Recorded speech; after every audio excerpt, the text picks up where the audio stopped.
बार बार हमें लिखने की जरूरत ही नहीं है, प्लस माइनस हाफ ही है ना। हाँ बेटा, प्लस हाफ और मैम माइनस हाफ में मैम एंटी क्लॉकवाइज और क्लॉकवाइज किसके लिए? ऐसा कुछ फिक्स नहीं है, एक को प्लस हाफ कह दो, दूसरे को माइनस हाफ। अब देखो N1 तो L यानी सबशेल 0, मतलब कितने सबशेल है? एक सबशेल है। कौन सा सबशेल है? S सबशेल, जिसका L वैल्यू क्या होता है? 0। M 0 मतलब एक ऑर्बिटल है जिसका magnetic quantum number 0। Then N2 L 0 and 1 मतलब दो सबशेल हैं, मतलब दो सबशेल हैं। कौन कौन से? S and P। अब S सबशेल में ऑर्बिटल एक जिसका M की वैल्यू 0, और P सबशेल में तीन ऑर्बिटल। कौन कौन से? -1 0 प्लस 1। ये सबशेल P है तो ये ऑर्बिटल क्या कहलाएंगे? P orbital. ये सबशेल S है तो ये ऑर्बिटल क्या कहलाएगा? ठीक है। अब S सबशेल तो फर्स्ट शेल में भी और S सबशेल तो सेकंड शेल में भी है, तो ये वाला जो सबशेल है ये क्या है एक्चुअली? 1s, और ये वाला सबशेल 2s। अब ये जो है ये ऑर्बिटल भी S ऑर्बिटल है, बट ये फर्स्ट शेल का S ऑर्बिटल है और ये सेकंड शेल का S ऑर्बिटल है, तो ये क्या कहलाएगा? 1s, और ये क्या कहलाएगा? 2s। और ये ऑर्बिटल 2p, तीनों ही कौन से ऑर्बिटल है? 2p ऑर्बिटल, बट एक उनमें से px है और एक py है और एक pz है। तो और ज्यादा क्लियर करना हो तो you can say 2px 2py 2pz। ठीक है बेटा, z वालों के लिए 0 फिक्स है, बाकी कोई सा भी कर सकते हो। ठीक है, अब देखो इधर थर्ड शेल, अभी कुछ फिक्स नहीं है तुम्हारे लिए, लेकिन अगर फिक्स करना पड़े तो ठीक है कि pz कौन सा है इन तीनों में से, तो pz कौन सा है? M0 वाला, लेकिन अभी तुम्हें उस लेवल पे नहीं सोचना है। ठीक है, अब देखो थर्ड शेल में कौन कौन से सबशेल है? 0 1 2, यानी कि S P D। ठीक है, अब इसमें S सबशेल में कौन सा ऑर्बिटल? 0, मतलब कोई भी ऑर्बिटल नहीं है, एक ऑर्बिटल है जिसका M 0। देन फर्स्ट सबशेल में मतलब P सबशेल में -1 0 प्लस 1, देन D में -2 -1 0 प्लस 1 प्लस 2। अब बताओ ये ऑर्बिटल क्या कहलाएगा? 2s orbital. ये तीनों ऑर्बिटल ये ऑर्बिटल क्या कहलाएगा? 3s, ये 3p और ये 3p।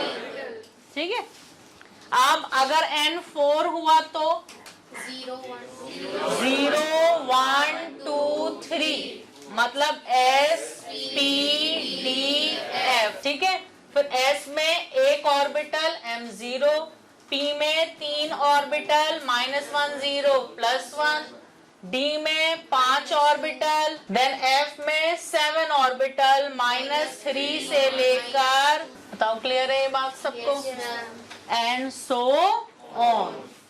ठीक है, ऐसे अगर फिफ्थ शेल होती तो सबशेल कौन कौन से होते? 0 1 2 3 4। अगेन 0 वाले में M0, 1 में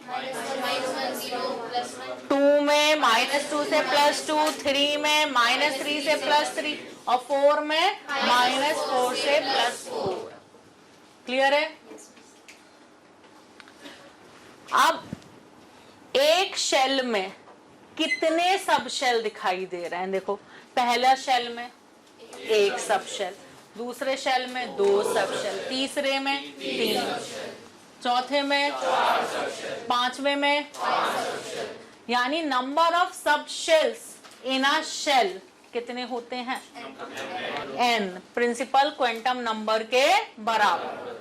अगर फर्स्ट शेल है तो उसमें सब शेल 1 होगा, और वो एक कौन सा सब शेल होगा?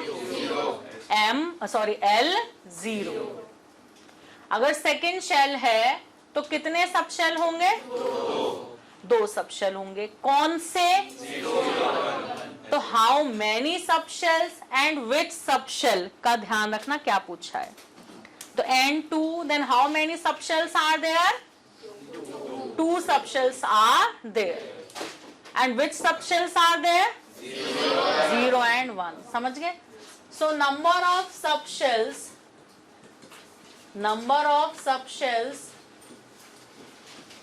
in a shell equal to shell number, or you can say principal quantum number is equal to n, principal quantum number। Clear है? विच सब शेल में यही लिखेंगे 2s और 2p अगर तुम पूछोगे। SPD ऐसे करके पूछा है या नंबर पूछे हैं, वो डिपेंड करेगा कि ऑप्शंस क्या दे रखे हैं तुम्हें। ठीक है? और तुमसे पूछा हो कि सेकेंड शेल में कौन से सब शेल हैं, उसने दे रखा S, SP, SPD, ऐसे ऑप्शन दे रखे हैं, तो समझ जाओ SPD की फॉर्म में बताना है। और उसने ऑप्शन ऐसे दे रखे हैं कि 0, 0, 1, 0, 1, 2, समझ जाओगे। वो तो क्वेश्चन देख के समझोगे कि SPD की टर्म में आंसर पूछा है या 0, 1, 2, 3 की फॉर्म में पूछा है। ठीक है? तो एक शेल में कितने सब शेल? अब एक सब शेल में कितने ऑर्बिटल? किसी सब शेल में कितने ऑर्बिटल? किसी सब शेल में कितने ऑर्बिटल? अब देखो इधर, S सब शेल में एक ऑर्बिटल, ऐसे ही इस S सब शेल में भी एक ऑर्बिटल है, जबकि P सब शेल में 3 ऑर्बिटल, जबकि D सब शेल में 5 ऑर्बिटल, F सब शेल में 7 ऑर्बिटल, G सब शेल में 9 ऑर्बिटल, H सब शेल में 11 ऑर्बिटल। तो क्या बन रहा है formula? 12 plus 1। So number of orbitals in a subshell equal to 2l plus 1। तो पुट करके देख लो, S सबशेल यानी कि L की वैल्यू क्या है? 0। तो 2 into 0 plus 1 कितने ऑर्बिटल आ रहे हैं? 1। ऐसे ही P सबशेल में देखना चाहते हो तो L की वैल्यू क्या डालोगे? 1। क्या आ रहा है आंसर? 3। ऐसे ही D सबशेल में देखना चाहते हो तो L की वैल्यू क्या डालोगे? D सबशेल में L की वैल्यू 2। तो 2 into 2 plus 1 क्या आ रहा है आंसर? 5। समझ गए? So number of subshells, sorry number of orbitals in a subshell क्या बना फॉर्मूला? 2l plus 1। ठीक है? अब ये नोट कर लिया। अब नंबर ऑफ ऑर्बिटल्स देखो एक शेल में, सबशेल में तो देख लिए, सबशेल में तो देख लिए ना ऑर्बिटल। अब किस में देखेंगे? शेल में। पहला शेल ऑर्बिटल 1 है, दूसरा शेल ऑर्बिटल 4 है, तीसरा शेल ऑर्बिटल 9, फोर्थ शेल में ऑर्बिटल, फिफ्थ शेल में क्या बना formula? So number of orbitals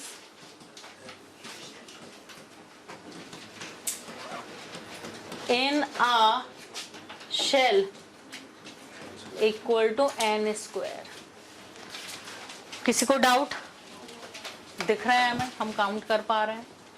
तो number of orbitals in a shell होते हैं n स्क्वायर, और एक ऑर्बिटल में कितने इलेक्ट्रॉन आ सकते हैं? 2।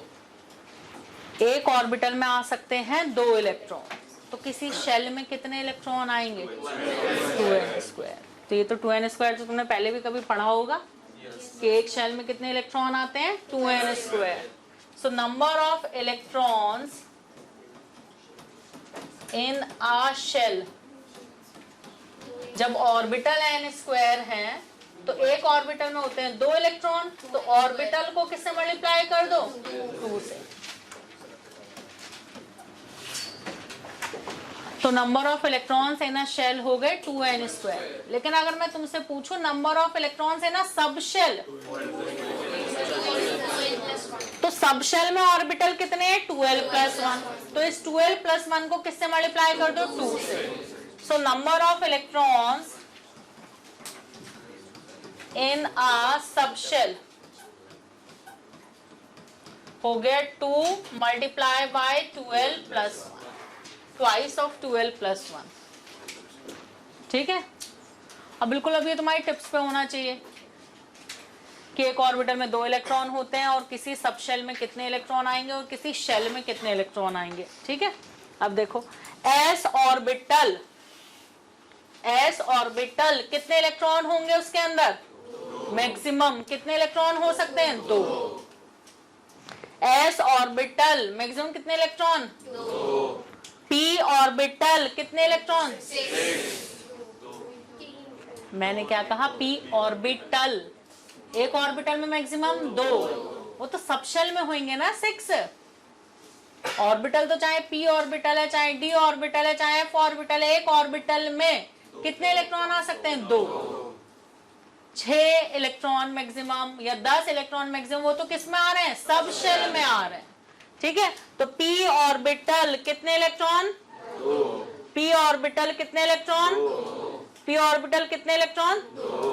पी सब शेल में कितने इलेक्ट्रॉन 6। समझ गए। तो एस ऑर्बिटल कितने इलेक्ट्रॉन 2। पी ऑर्बिटल में कितने इलेक्ट्रॉन 2। और पी ऑर्बिटल कितने हैं 3। पी ऑर्बिटल कितने हैं 3, तो कितने इलेक्ट्रॉन हो गए पी सब शेल में 6। तो पी सब शेल में 6 इलेक्ट्रॉन। डी ऑर्बिटल में कितने इलेक्ट्रॉन 2। डी ऑर्बिटल में कितने इलेक्ट्रॉन 2। और कितने डी ऑर्बिटल है 5। तो डी सब शेल में कितने 10। एस सब शेल में 2। एस सब शेल में कितने इलेक्ट्रॉन 2, क्योंकि एस सब शेल में एक ही ऑर्बिटल है एस ऑर्बिटल, और एक ही ऑर्बिटल में कितने इलेक्ट्रॉन आते हैं 2, तो 2। पी ऑर्बिटल में कितने इलेक्ट्रॉन 2, और कितने पी ऑर्बिटल है 3, तो पी सब शेल में 6, डी सब शेल में 10 और एफ सब शेल में 14। तो एस सब शेल में maximum 2 electron, P sub shell में मैक्सिमम 6, डी सब शेल में मैक्सिमम 10 और एफ सब शेल में मैक्सिमम 14। क्लियर है। पी ऑर्बिटल में कितने इलेक्ट्रॉन 2, एफ ऑर्बिटल में कितने इलेक्ट्रॉन 2। अभी भी देखो ये गलती कर रहे हैं। एफ ऑर्बिटल, ऑर्बिटल कोई सा भी ऑर्बिटल में मैक्सिमम कितने आ सकते हैं 2। N orbital contains maximum of 2 electron only. या तो खाली हो सकता है या उसमें 1 इलेक्ट्रॉन हो सकता है, लेकिन मैक्सिमम कितने हो सकते हैं 2। तो जब मैं कहूं कोई भी ऑर्बिटल तो उसमें मैक्सिमम 2 इलेक्ट्रॉन, उसके अलावा मैं सब शेल बोल रही हूँ या शेल बोल रही हूँ तो फिर और ध्यान दो। तो एस ऑर्बिटल में मैक्सिमम 2, पी ऑर्बिटल में मैक्सिमम 2, डी ऑर्बिटल में मैक्सिमम 2, एफ ऑर्बिटल में मैक्सिमम 2, जी ऑर्बिटल में मैक्सिमम 2, एच ऑर्बिटल में मैक्सिमम 2, एस सब शेल में मैक्सिमम 2, पी सब शेल में मैक्सिमम 6, डी सब शेल में मैक्सिमम 10, एफ सब शेल में मैक्सिमम 10, जी सब शेल में 18। ठीक है। फर्स्ट शेल में मैक्सिमम 2 इलेक्ट्रॉन, सेकंड शेल में मैक्सिमम 4 इलेक्ट्रॉन। सेकंड शेल बोला मैंने अभी, सेकंड शेल बोला है। यहाँ दिख रहा है 2n स्क्वायर, या यहाँ देख लो, पहली शेल में एक ही ऑर्बिटल और एक ऑर्बिटल में 2 इलेक्ट्रॉन आ सकते हैं। सेकेंड शेल में तो ऑर्बिटल कितने हैं? 4। यहाँ आए 2 इलेक्ट्रॉन और यहाँ आए 6 इलेक्ट्रॉन, कितने हो गए टोटल? समझे? तो फर्स्ट शेल में मैक्सिमम, सेकंड शेल में मैक्सिमम, थर्ड शेल में मैक्सिमम, फोर्थ शेल में मैक्सिमम और फिफ्थ शेल में मैक्सिमम कितने? 50 इलेक्ट्रॉन। क्लियर है? तो ये याद हो गया पक्का? तो विच इज पॉसिबल या विच इज इम्पॉसिबल, अगर मैं पूछूं तुमसे तो बता सकते हो कि कौन सा ऑर्बिटल पॉसिबल और कौन सा ऑर्बिटल पॉसिबल नहीं। मैं यहाँ कुछ क्वांटम नंबर्स की वैल्यू लिख रही हूँ, तो विच इज नॉट पॉसिबल तुम्हें बताना है, ठीक है? ये हो गया? सो विच इज नॉट पॉसिबल?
चलो बताओ विच इज नॉट पॉसिबल।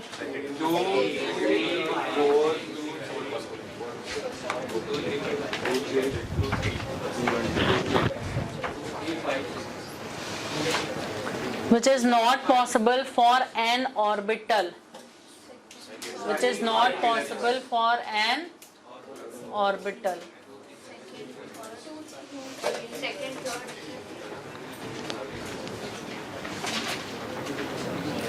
किसी ऑर्बिटल के लिए कौन कौन सा जो केस है वो पॉसिबल नहीं है वो बताना है। कौन सा सेट पॉसिबल नहीं, कौन सा set of quantum numbers, which set of quantum numbers is not possible for an orbital. कर लिया सबने? करें discuss? Okay, so for an orbital अगर n की वैल्यू 2 है तो l की वैल्यूज हो सकती हैं 0 एंड 1, यानी कि n2 के लिए L1 पॉसिबल, और अगर L1 है तो m की वैल्यूज हो सकती हैं -1, 0, +1, तो m0।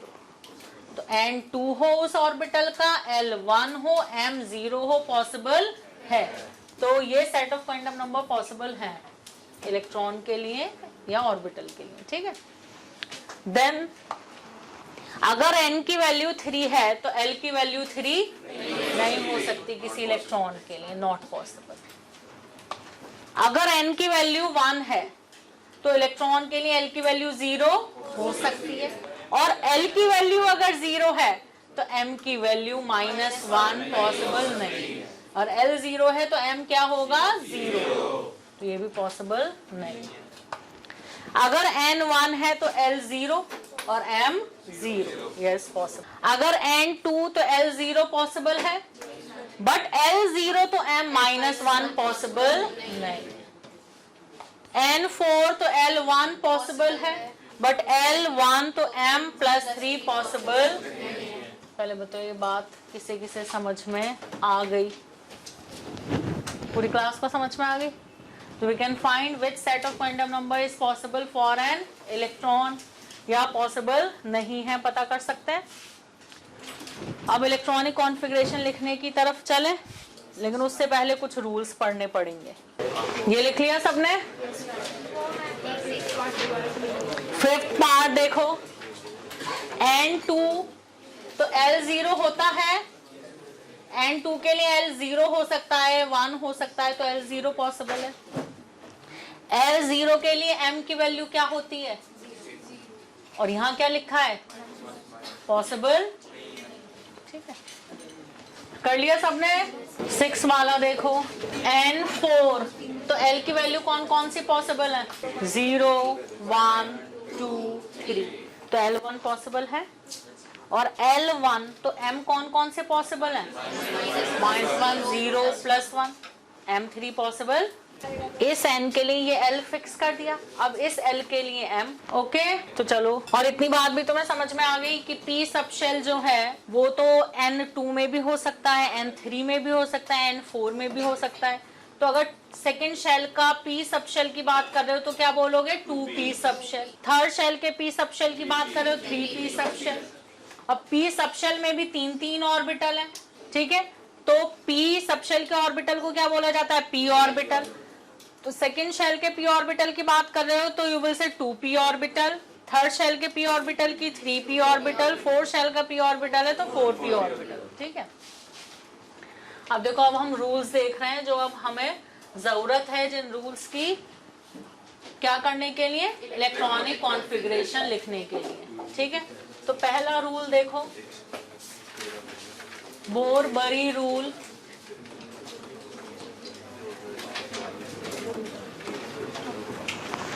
या n+l रूल बोलते हैं इसे।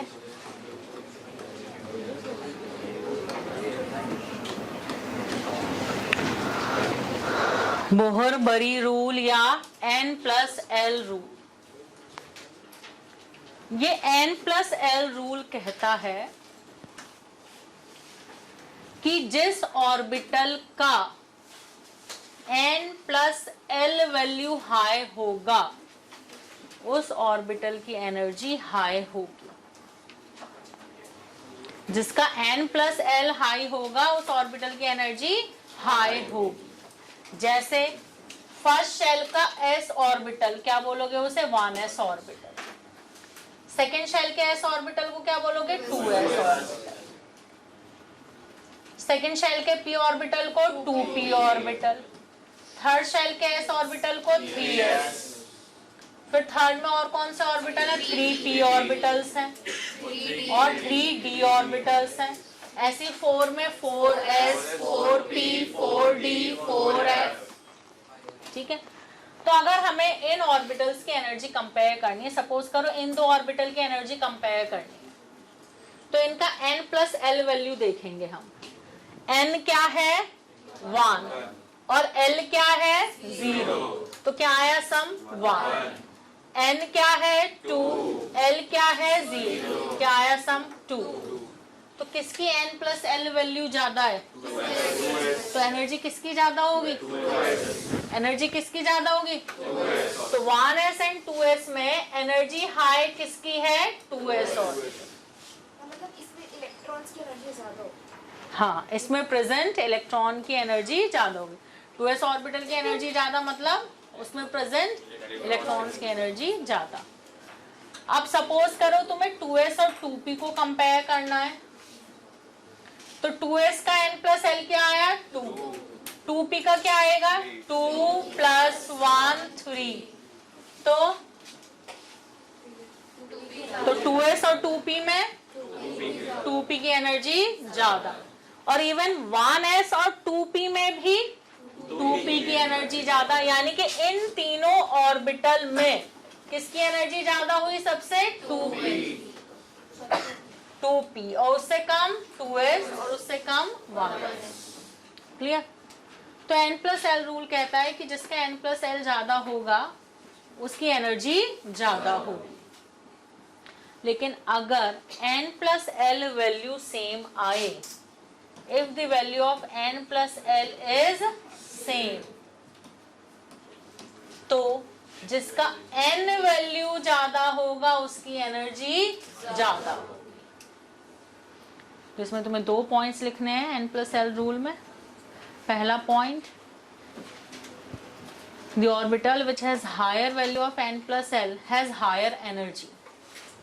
क्या लिखोगे पहला point, the orbital which has higher value of n+l has higher energy.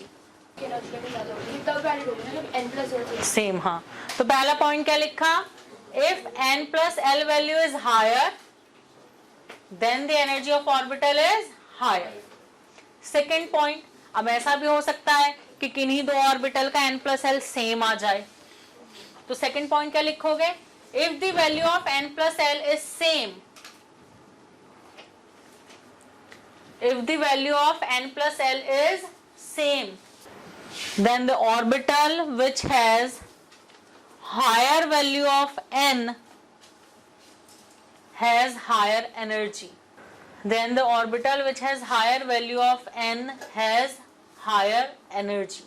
तो आया ध्यान, मैंने principal quantum number azimuthal quantum number में लिखवाया था कि ऑर्बिटल की एनर्जी को रिप्रेजेंट करते हैं, एनर्जी के ऑर्बिटल की एनर्जी के बारे में बताते हैं। तो समझ में आया कैसे बता रहे हैं, n और l पे डिपेंड करती है एनर्जी, ठीक है। तो अब देखो, अगर n प्लस एल सेम है तो जिसका n ज्यादा होगा उसकी एनर्जी ज्यादा होगी। जैसे देखो जरा 4s 3d, देखो 4s और 3d को कंपेयर करो ना, 4s और 3d नहीं, इनमें तो n प्लस एल अलग अलग आएगा।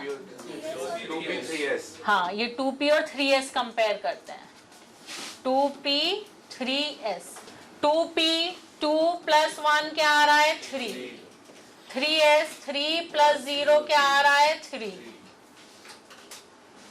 दोनों का n प्लस एल सेम, तो किसकी एनर्जी ज्यादा होनी चाहिए 3s, यानी 2p से ज्यादा एनर्जी फिर किसकी होगी 3s, 2p से ज्यादा एनर्जी किसकी होगी 3s, ठीक है। अच्छा 3d और 4s में बताना, 3d और 4s में 3d में 3 प्लस 2 क्या आया 5, और 4s में 4 प्लस 0 क्या आया 4, यानी 3d और 4s में 3d की एनर्जी ज्यादा है और 4s की कम है, तो 3d की ज्यादा है और 4s की कम है। और 3s 3p में, 3s और 3p में 3p की ज्यादा है, फिर 3p से ज्यादा किसकी है 4s, और फिर किसकी 3d। तो तुम जो इलेक्ट्रॉनिक कॉन्फ़िगरेशन लिखते थे पहले, देखो तुम क्या लिखते थे, ये फर्स्ट शेल में कितने इलेक्ट्रॉन आ सकते हैं 2, और सेकंड शेल में कितने आ सकते हैं 8, फिर ये कितने लिखते थे तुम 8, और फिर क्या कहते थे इलेक्ट्रॉन किस में जाएंगे फोर्थ शेल, जबकि थर्ड शेल में कितने आ सकते थे 18। तो अभी 18 क्यों नहीं भरे, क्योंकि 3d की एनर्जी 4s से ज्यादा है। तो तुम क्या करते थे, पहले 8 इलेक्ट्रॉन थर्ड शेल में भरते थे, और फिर 2 इलेक्ट्रॉन किस में भरते थे फोर्थ शेल में, और फिर वापस फिर किस में भरने शुरू कर देते थे थर्ड शेल। तो समझ में आ रहा है एक्चुअली क्या है, तो this is the energy order, ठीक है, कि 1s देन उससे ज्यादा 2s then 2p then 3s then 3p, ठीक है। इसके बाद 4 है बेटा क्या 2 8 और 8 वाला एनर्जी लेवल ऐसा किया था 9th या 10th में, किया नहीं किया था, एनर्जी लेवल हाँ। तो देखो यहाँ 2 इलेक्ट्रॉन आ गए, यहाँ कितने आ गए 8, यहाँ कितने आ गए 3s 3p मिला के 8, तो थर्ड शेल में भरे 8 इलेक्ट्रॉन। फिर क्या कहते थे कि थर्ड शेल में 8 भरने के बाद अब 2 इलेक्ट्रॉन किस में भरेंगे फोर्थ शेल में, या इसके बाद किया ही नहीं था, किया ही नहीं था। अगर करते बाय चांस, सपोज करो ये कितना हो गया 8 और 8 16 17 18, तो लाइक पोटेशियम की या कैल्शियम की इलेक्ट्रॉनिक कॉन्फ़िगरेशन तुम्हारे टीचर ने लिखवाई हो, या अगर लिखवाते तो वो कहते कि थर्ड शेल में 8 भरने के बाद अब किस में भरो फोर्थ शेल में भरो। तो क्यों भर रहे हैं फोर्थ शेल में, क्योंकि 4s की एनर्जी 3d से कम है, 4s की एनर्जी 3d से कम है, तो अभी और 2 इलेक्ट्रॉन कहां भरे जाएंगे फोर्थ शेल में। इसके बाद भी अगर 21 होती electronic configuration, sorry atomic number 21 होता, तो यहां तक हो गए 16, यहां हो गए 17 18, फिर वो 21वां इलेक्ट्रॉन किस में जाता 3d में। तो यानी अब अगेन इलेक्ट्रॉन कहां भरने शुरू हो गए थर्ड शेल, ठीक है। तो वो क्यों था ऐसा उस टाइम पे नहीं बताया जाता है, क्योंकि उस टाइम तुम्हें ये वाली इलेक्ट्रॉनिक कॉन्फ़िगरेशन या इस तरीके से पता ही नहीं होती।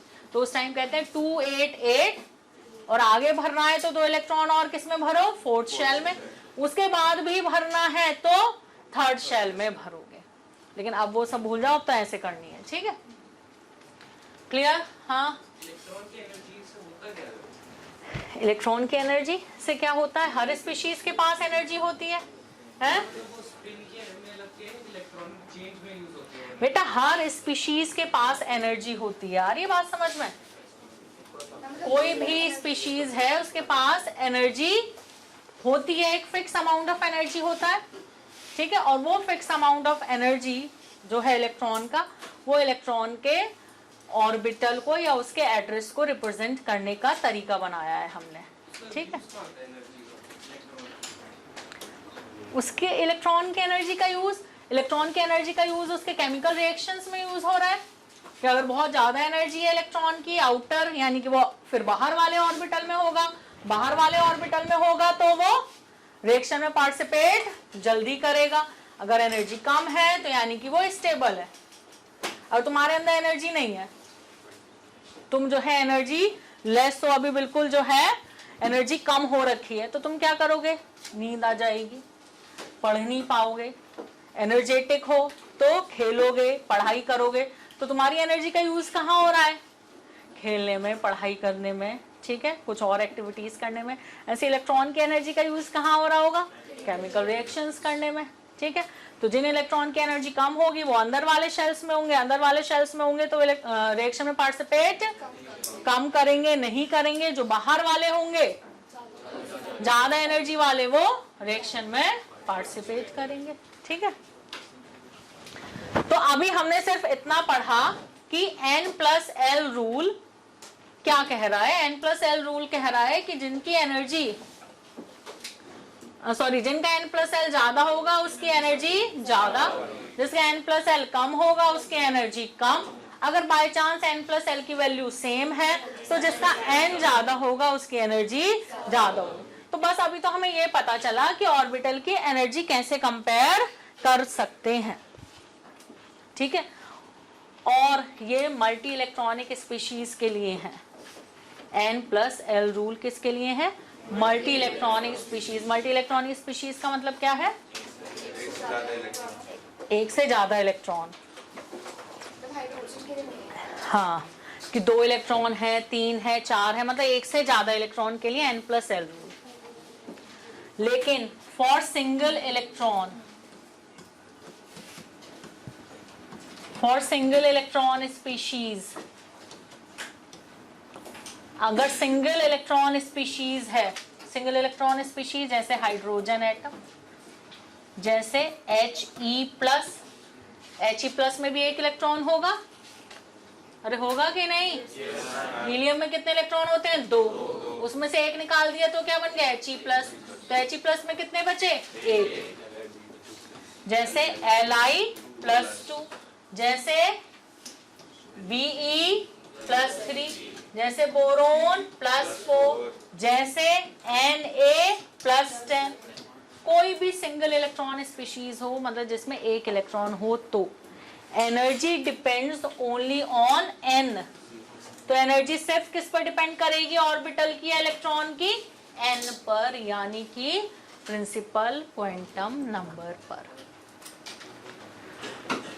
अब देखो इधर, पहले मुझे ये बताना जरा कि ये 1s ऑर्बिटल, इसकी एनर्जी कम है, N+L रूल से पता किया। ये फिर 2s, इसकी एनर्जी 1s से ज्यादा है। फिर ये 2p, इसकी एनर्जी 2s से भी ज्यादा है। 2p में कितने ऑर्बिटल हैं, 3। तो इन तीनों की एनर्जी बराबर है, क्योंकि एनर्जी m पे डिपेंड नहीं कर रही है, किस पे डिपेंड कर रही है, L पे। और तीनों ऑर्बिटल का L क्या है, सेम। तो इन तीनों ऑर्बिटल की एनर्जी सेम। ऐसे ही यहाँ 3p, कितने ऑर्बिटल हैं, 3, तीनों की एनर्जी सेम। देन आगे है 3d, कितने ऑर्बिटल हैं, 5, पांचों की एनर्जी सेम। सेम एनर्जी वाले ऑर्बिटल कहलाते हैं डीजनरेट ऑर्बिटल। क्या कहलाते हैं, डीजनरेट ऑर्बिटल। ये सिंपल वाला समझ में नहीं आ रहा। क्या, मैम इसमें n पे डिपेंड कर, लेकिन अगर सब में एक ही इलेक्ट्रॉन है तो सब में एक ही n हुआ। एन तो कितना भी हो सकता है, वो तो ग्राउंड स्टेट में इलेक्ट्रॉन पहली शेल में एक्साइट होके तो आगे जा सकता है ना। मतलब जितना उसका मतलब ये कह सकते हैं जितना एटॉमिक नंबर उतना शेल्स हैं, इलेक्ट्रॉन ग्राउंड स्टेट में पहली शेल में है, ठीक है। बाकी शेल्स हैं वो खाली पड़े हैं, जब एनर्जी अगर लेगा इलेक्ट्रॉन तो एक्साइट होके आगे पहुंच जाएगा, ठीक है। तो ऐसा नहीं है कि हाइड्रोजन में एक ही शेल होता है, हाइड्रोजन में भी कई सारे शेल्स होंगे, बट ग्राउंड स्टेट में जो तुम लिखते हो इलेक्ट्रॉनिक कॉन्फ़िगरेशन, वो कौन सी लिखते हो? ग्राउंड स्टेट की इलेक्ट्रॉनिक कॉन्फ़िगरेशन लिखते हो, एक्साइटेड स्टेट की नहीं लिखते हो। तो ग्राउंड स्टेट में फर्स्ट शेल में होता है इलेक्ट्रॉन, और एक्साइट हो जाए तो आगे चला जाएगा। वो सब जब हाइड्रोजन चैप्टर पढ़ोगे तो तब जो है समझ आएगी। सो हाइड्रोजन चैप्टर कह रही हूँ, सॉरी, एटॉमिक स्ट्रक्चर। हाइड्रोजन और हीलियम पॉजिटिव दोनों में एक शेल होता है ग्राउंड स्टेट में। हाँ, ग्राउंड स्टेट हम ये नहीं कहते कि एक शेल होता है, हम ये कहते हैं फर्स्ट शेल में इलेक्ट्रॉन है ग्राउंड स्टेट दोनों की एनर्जी बराबर है इसमें। नहीं, वो सब एटॉमिक स्ट्रक्चर में पढ़ोगे तुम। अब देखो इधर एन अलग अलग हमें कैसे पता लगेगा कितने शेल है टोटल? इन्फिनिटी तक बताया तो था, n1 से लेके कहाँ तक हो सकता है? एक एटम के अंदर भी। हाँ, किसी भी एटम के अंदर इनफाइनाइट हो सकते हैं। जो तुम इलेक्ट्रॉनिक कॉन्फ़िगरेशन लिख रहे होते हो वो कौन सी लिख रहे होते हो? Ground state. जब एक्साइटेड स्टेट में नहीं है, जब एक्स्ट्रा एनर्जी इलेक्ट्रॉन के पास नहीं है, वो वाली इलेक्ट्रॉनिक कॉन्फ़िगरेशन लिखते हो। एक्स्ट्रा एनर्जी लेगा इलेक्ट्रॉन तो वहां से कूद के दूसरे शेल में चला जाएगा, आगे वाले में। अब देखो इधर, फॉर सिंगल इलेक्ट्रॉन स्पीशीज, ऐसे की है कोई भी जिसमें एक ही इलेक्ट्रॉन हो, उसके ऑर्बिटल की एनर्जी सिर्फ n पर डिपेंड करती है। मतलब जैसे हाइड्रोजन एटम है, उसके अंदर भी 1s होगा, 2s भी होगा, 2p भी होगा, 3s भी होगा, 3p भी होगा, 3d भी होगा, सिमिलरली 4s भी होगा, 4p भी होगा, 4d भी होगा, 4f भी होगा, and so on. But orbital की एनर्जी सिर्फ किस पर डिपेंड कर रही है? n पर। यानी कि 1s और 2s या 2p, इनकी एनर्जी और इनकी एनर्जी कंपेयर करो तो किसकी एनर्जी कम है? 1s की कम है, 2s 2p की ज्यादा। बट 2s और 2p की कंपेयर करोगे तो बराबर होगी, क्योंकि n सेम। देन इनसे कंपेयर करोगे 3 वालों को तो इनकी कम होगी और 3 वालों की ज्यादा। बट इन तीनों की आपस में कंपेयर करें तो इक्वल होगी। देन इन्हें 4 वालों से कंपेयर करें तो इनकी 4 वालों से कम होगी, but 4s 4p 4d 4f सबकी बराबर। ठीक है, खाली होंगे ना वैसे। खाली ठीक है। खाली होंगे तो इनके पास इनकी एनर्जी। जब यहाँ से इलेक्ट्रॉन अगर यहाँ इलेक्ट्रॉन है, उससे एनर्जी मिलेगी तो वो कहाँ जाएगा? जितनी एनर्जी मिली है उसके अकॉर्डिंग यहाँ जा सकता है या यहाँ जा सकता है।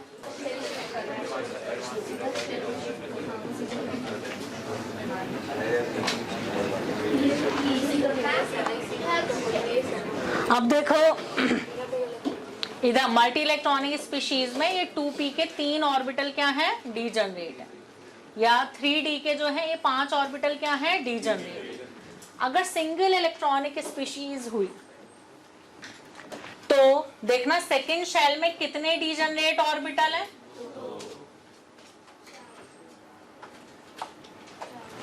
2s और 2p की एनर्जी बराबर है ना। 2s में 1 ऑर्बिटल है और 2p में 3 ऑर्बिटल है, तो कितने ऑर्बिटल के हैं? फिजिक्स की बुकलेट में है किसी के पास?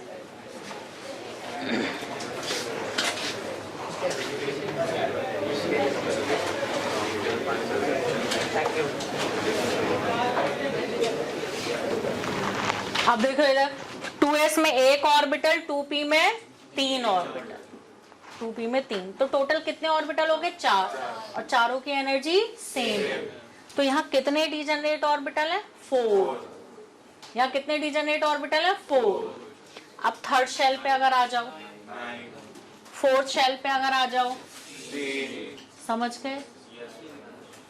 यानी कि अगर किसी सिंगल इलेक्ट्रॉनिक स्पीशीज में इलेक्ट्रॉन सेकंड शेल में है, कैसे हो सकता है सेकंड शेल में? तुम्हें पता है एक इलेक्ट्रॉन है तो वो तो यही होगा, वो तो यही होगा, फर्स्ट शेल में ही होगा। हाइड्रोजन का इलेक्ट्रॉन कहाँ होता है? First shell. लेकिन वो कौन सी इलेक्ट्रॉनिक कॉन्फ़िगरेशन है? ग्राउंड स्टेट की। हाइड्रोजन की इलेक्ट्रॉनिक कॉन्फ़िगरेशन होगी 1s1। लेकिन सपोज करो एनर्जी मिली हाइड्रोजन को, इलेक्ट्रिकल एनर्जी मिली या लाइट एनर्जी मिली, किसी फॉर्म में एनर्जी मिली, तो एनर्जी लेकर इलेक्ट्रॉन, एनर्जी बढ़ जाएगी इलेक्ट्रॉन की, तो एनर्जी लेकर कहाँ जाएगा? किसी हायर शेल में जाएगा।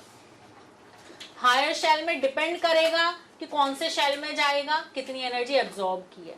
ये सब तुम्हें जब बोहर एटॉमिक मॉडल पढ़ेंगे हम एटॉमिक स्ट्रक्चर में, तो तब तुम्हें समझ में आएगा कि एनर्जी लेकर, कितनी एनर्जी लेकर कौन से शेल में जाएगा। ठीक है, तो सपोज करो एनर्जी इसने इतनी एब्जॉर्ब कर ली कि ये जो है सेकंड शेल में आ गया। तो अब सेकंड शेल में आ गया तो सिर्फ सेकंड शेल में आ गया ही कहना काफी है, क्योंकि वो 2s में हो चाहे 2p में हो, इससे कोई फर्क नहीं पड़ता, क्योंकि चारों की एनर्जी सेम है। या वो एनर्जी इतनी एब्जॉर्ब कर चुका होता कि वो थर्ड शेल में आ गया होता, तो थर्ड शेल में है इलेक्ट्रॉन, इतना ही कहना काफी है। क्यों? क्योंकि सारे ऑर्बिटल की एनर्जी, थर्ड शेल वाले सारे ऑर्बिटल की एनर्जी यहाँ पर सेम है। तो चाहे वो 3s में हो, 3p में हो, 3d में हो, इससे कोई फर्क नहीं पड़ता। लेकिन हायर स्टेट में इलेक्ट्रॉन स्टेबल नहीं होता एक्साइटेड स्टेट में, वो तुरंत एनर्जी रिलीज करके वापस ग्राउंड स्टेट में आ जाता है। जैसे तुम कहीं घूमने जाते हो तो इसका मतलब ये नहीं होता है कि तुम वहां जाकर बस गए हो। ठीक है, 1 दिन में, 2 दिन में, 4 दिन में, या 1 वीक में, या 15 दिन में घर वापस आना ही है। ठीक है, छोड़कर तो तभी जाओगे जब परमानेंट शिफ्ट हो रहे हो। तो ऐसे ही इलेक्ट्रॉन भी छोड़कर तभी जाता है जब परमानेंट शिफ्ट होता है, यानी कि इलेक्ट्रॉन का लॉस या गेन। अदरवाइज वो थोड़ी बहुत एनर्जी लेकर इधर उधर शिफ्ट हो रहा है शेल में, तो अगर वो हायर स्टेट में गया तो तुरंत ही 10⁻⁸ सेकंड में ही क्या होता है? वापस वो एक्स्ट्रा एनर्जी रिलीज करके कहाँ आ जाता है? ग्राउंड स्टेट में, जहां से गया था वहां पर आ जाता है। ठीक है, परमानेंट शिफ्ट तो वो तभी होता है जब उसे जो है बॉन्डिंग वगैरह करनी है, तभी शिफ्टिंग होती है परमानेंट वाली। ठीक है, तो अभी सिर्फ तुम्हें इतना सीखना था। ठीक है, इलेक्ट्रॉन कहाँ है, कूद रहा है, शेल इतने सारे हैं, फिर भी हम तो यही पढ़ते हैं कि भाई हाइड्रोजन में तो फर्स्ट शेल में इलेक्ट्रॉन, हमने दूसरे तीसरे शेल तो पढ़े नहीं, ये क्या चक्कर है? वो सब समझ में आएगा कब? एटॉमिक स्ट्रक्चर में। तो अभी तुमने क्या समझा कि बोर-बरी रूल हमें क्या बता रहा है कि n+l रूल क्या बता रहा है? Energy of orbital. बट ये n+l रूल किन के लिए है? मल्टी इलेक्ट्रॉनिक स्पीशीज के लिए। फॉर मल्टी इलेक्ट्रॉनिक स्पीशीज जिसका n+l ज्यादा, उसकी एनर्जी ज्यादा, और अगर n+l सेम है तो n ज्यादा तो एनर्जी ज्यादा। But for single electronic species energy depend only on n। जिसका n ज्यादा होगा उसी की एनर्जी ज्यादा होगी। अगर n सेम होगा तो एनर्जी सेम होगी। तो जैसे 1s से ज्यादा एनर्जी है सेकेंड शेल वाले ऑर्बिटल की। अब सेकेंड शेल में 2s भी है, 2p भी है, बट इनकी सबकी एनर्जी सेम। ठीक है, सेकेंड शेल वालों से एनर्जी ज्यादा होगी थर्ड शेल वाले ऑर्बिटल की, बट थर्ड शेल में तो 3s भी है, 3p भी है, 3d भी है, बट सारे ऑर्बिटल की एनर्जी होगी सेम। क्लियर है इतना? ओके, ठीक है। तो अब अगला रूल आया अफबाउ प्रिंसिपल।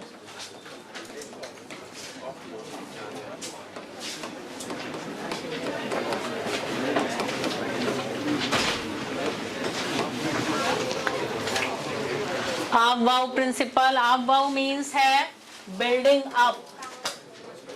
ये किसी साइंटिस्ट का नेम नहीं है। जैसे बोर-बरी रूल, तो वहां पे बोर और बरी क्या है? साइंटिस्ट का नेम। बट यहाँ अफबाउ साइंटिस्ट का नेम नहीं है। यहाँ अफबाउ का मतलब है बिल्डिंग अप। बिल्डिंग अप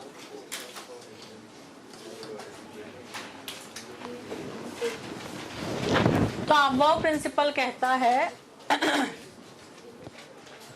कि जो ऑर्बिटल्स में इलेक्ट्रॉन फिल होते हैं या जो ऑर्बिटल्स की फिलिंग होती है, इलेक्ट्रॉन फिल करोगे ना ऑर्बिटल्स में, जब इलेक्ट्रॉनिक कॉन्फ़िगरेशन लिखोगे तो जो इलेक्ट्रॉन्स की फिलिंग होती है that is in increasing order of energy of orbitals.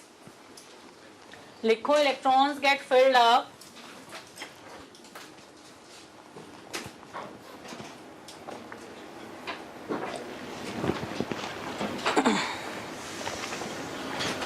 Spelling क्या है? AFBAU।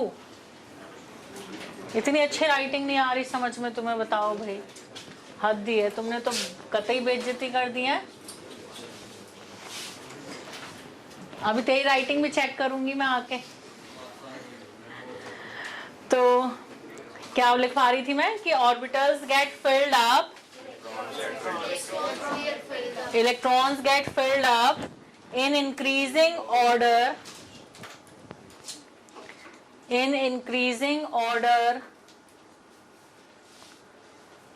of energy of orbitals.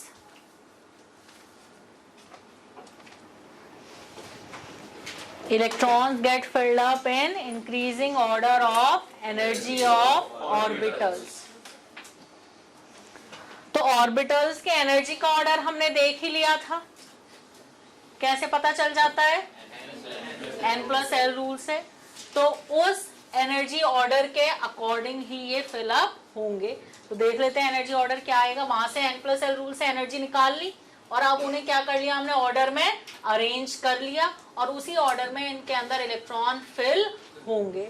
ठीक है, तो लिख लो जल्दी से। पहले सारे S लिख लेना।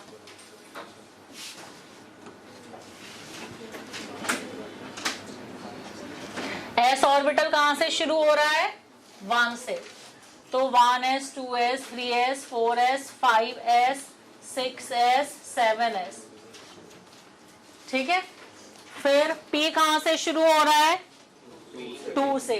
तो यहां इसके आगे लिखा 2p, then 3p, then 4p, 5p, 6p, 7p। ठीक है, फिर D कहां से शुरू हो रहा है? 3rd से। तो यहां लिखा 3d, 4d, 5d, 6d, 7d। then F कहां से शुरू हो रहा है? तो 4f, 5f लिखना है, 6f, 7f लिख लो। लेकिन अभी तक अपने पास जितने एलिमेंट्स हैं उनमें इलेक्ट्रॉनिक कॉन्फ़िगरेशन में 6f, 7f की बारी नहीं आई है ग्राउंड स्टेट इलेक्ट्रॉनिक कॉन्फ़िगरेशन में। ठीक है, और G का तो दूर दूर तक कोई नाम नहीं, ना 8s अभी आया है। ठीक है, और भी जो है एलिमेंट डिस्कवर हो जाए तो शायद आगे ज्यादा एटॉमिक नंबर इससे भी ज्यादा हो। कितने हैं टोटल एलिमेंट्स? 1118 और 119 वाला आता है तो 8s की जरूरत पड़ेगी। ठीक है, तो अब देखो फिलिंग कैसे होनी है। सबसे एनर्जी कम कौन से ऑर्बिटल की है? 1। तो पहले इलेक्ट्रॉन किस में जाएगा? 1s। फिर किस में जाएगा? ये किन की बात हो रही है? मल्टी इलेक्ट्रॉनिक की? मल्टी इलेक्ट्रॉनिक की। सिंगल इलेक्ट्रॉनिक स्पीशीज में तो इलेक्ट्रॉनिक कॉन्फ़िगरेशन कितनी सी लिखनी पड़ेगी? 1s1, बस खत्म। ठीक है, वो तो ऑर्डर हमें देखना था एनर्जी का, कभी एनर्जी का ऑर्डर हमसे कोई पूछ ले तो। ठीक है, तो 1s के बाद इलेक्ट्रॉन किस, जब 1s फिल हो जाएगा फिर कहाँ जाएगा? 2s। 2s फिल हो जाएगा तो 2p, देन 3s, फिर 3s भी फिल हो गया तो 3p, और 3p के बाद 4s, 4s फिल हो गया तो 3d, then 4p, then 5s। ठीक है, फिर 5s भी फिल हो गया तो 4d, then 5p, then 6s, 6s भी फिल हो गया तो 4f, 5d, 6p, 7s, 7s भी फिल हो गया तो 5f, 6D 7P and that's it. अभी तो यहीं तक है, उसके बाद अभी इनकी कोई जरूरत नहीं पड़ी, ठीक है। तो 1s के बाद जाते हैं किसमें, 2s में, 2s के बाद जाते हैं किसमें, 2p then 3s, then 3s के बाद जाते हैं 3p then 4s, then 3d 4p 5s, then 4d 5p 6s, then 4f 5d 6p 7s, then 5f 6d 7p। समझ के? ये ऐसे कभी बना हुआ देखा भी होगा किताब में, है ना? तो वो ये है।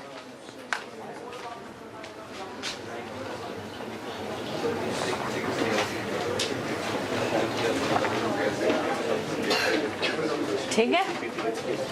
1s के बाद 2s में, 2s के बाद 2p, then 3s, then 3p, then 4s, then 3d, then 4p, then 5s, then 4d, 5p, 6s, then 4f, 5d, 6p, 7s, then 5f, 6d, 7p। ठीक है।